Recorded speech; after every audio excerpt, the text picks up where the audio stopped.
Hey everybody, and welcome back to Farmboy's Garage. This is part 2 of the video series of replacing the single stage air compressor with the 2-stage North Star on this Ingersoll Rand air compressor setup here. And so hope you enjoy the video. Alright, so looking at this pulley, it looks like we got a place to put a puller, but we got these bolts here that go in there. It'd be nice to have an impact right here. You just break them free, but all right. So I got my little impact here.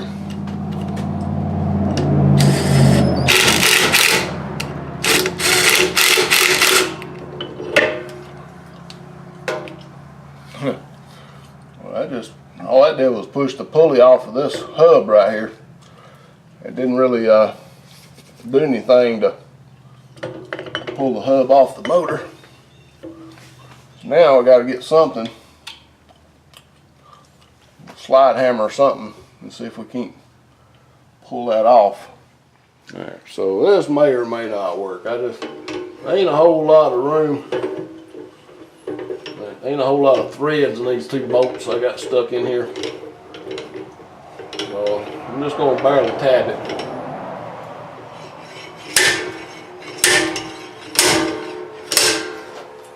Worked.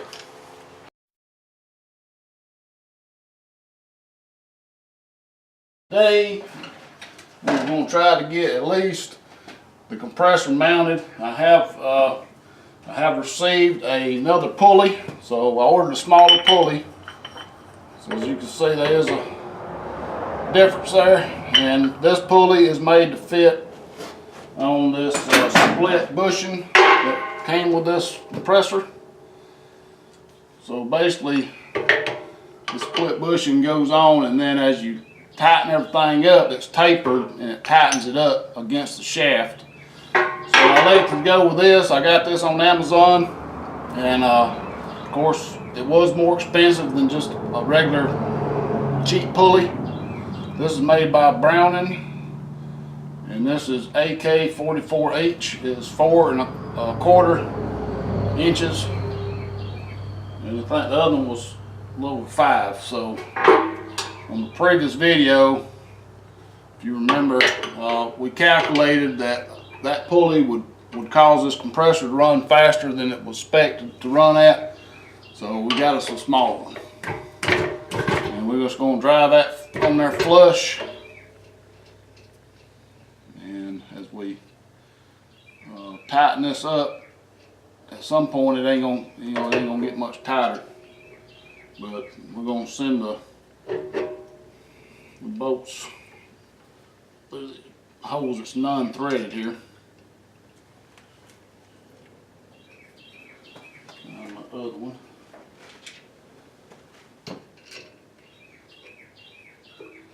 So I will leave a link in the description for this pulley.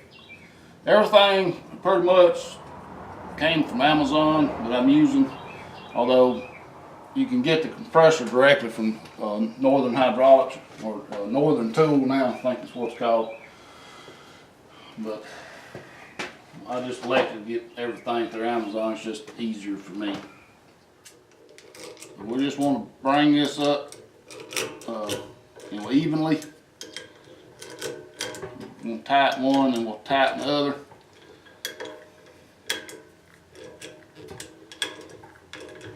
Try to get it square to keep it square to the motor.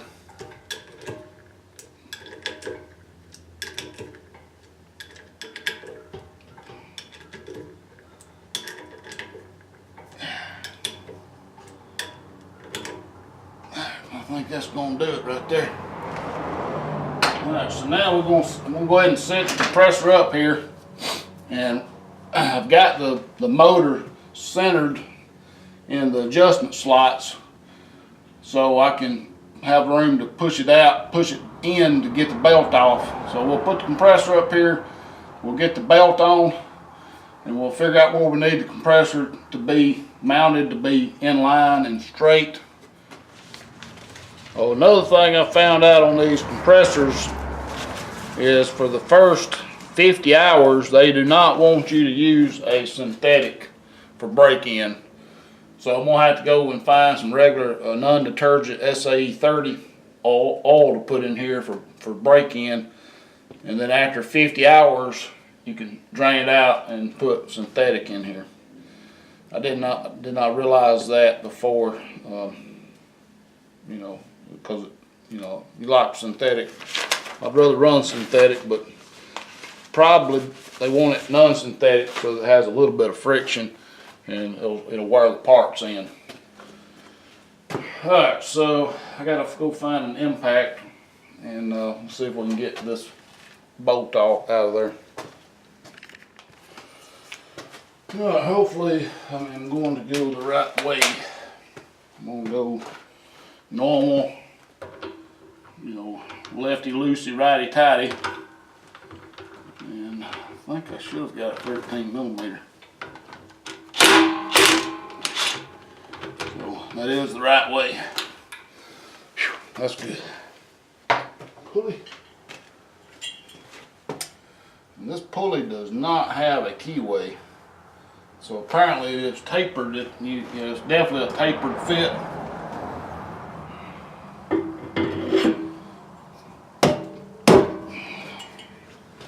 I don't have no idea what this torque spec is for this.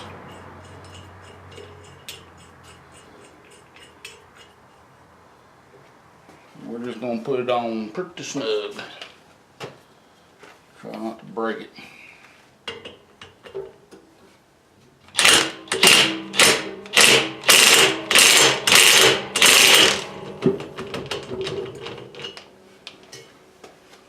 Pretty snug.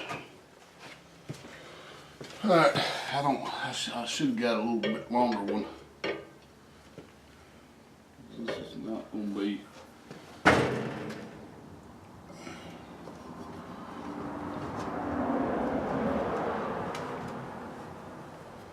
Look over here.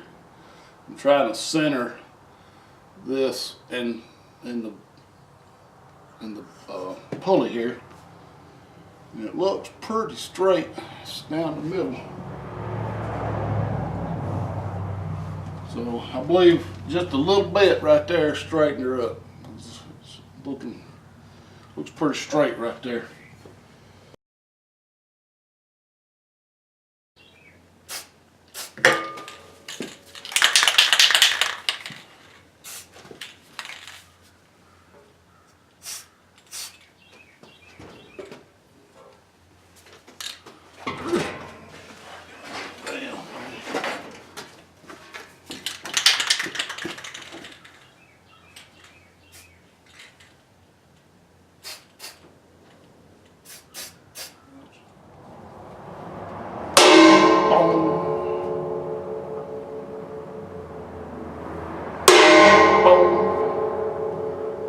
That one's a little bit worse.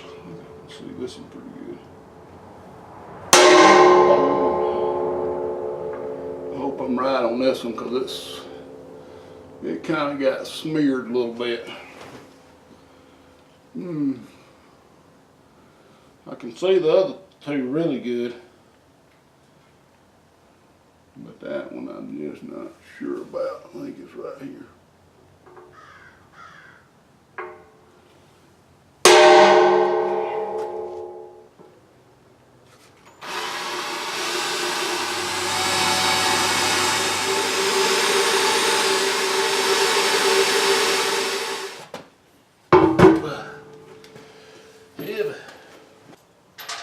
Now, hopefully our holes line up. If they don't, we can make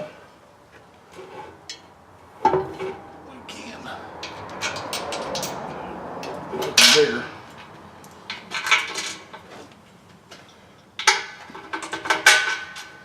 Well, two of them did. I'm putting the washer on the bolt, and then I'll put another flat washer and a lock washer underneath. 3 down. Oh man, look there, all 4 of them in there.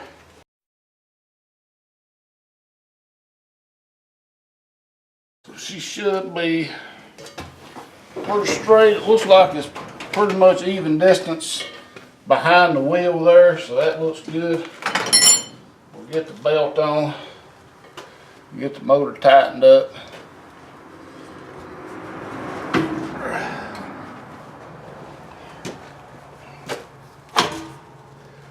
So I can tell right now the motor is too far over this way on this side. I think that'll work right there. So we'll tighten the motor bolts up.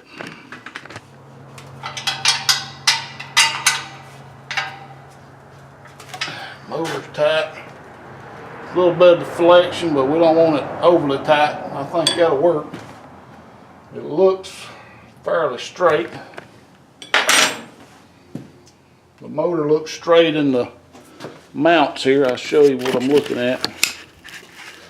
So here to here, that looks pretty even, and across here looks pretty straight.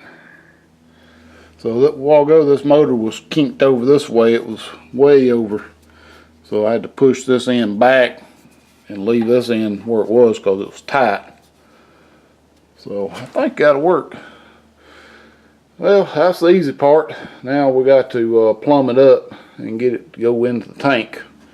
And I've got some 5/8 copper tubing right here that I'm going to have to put some inverted flares on, some double flares, and get it bent around where I need it.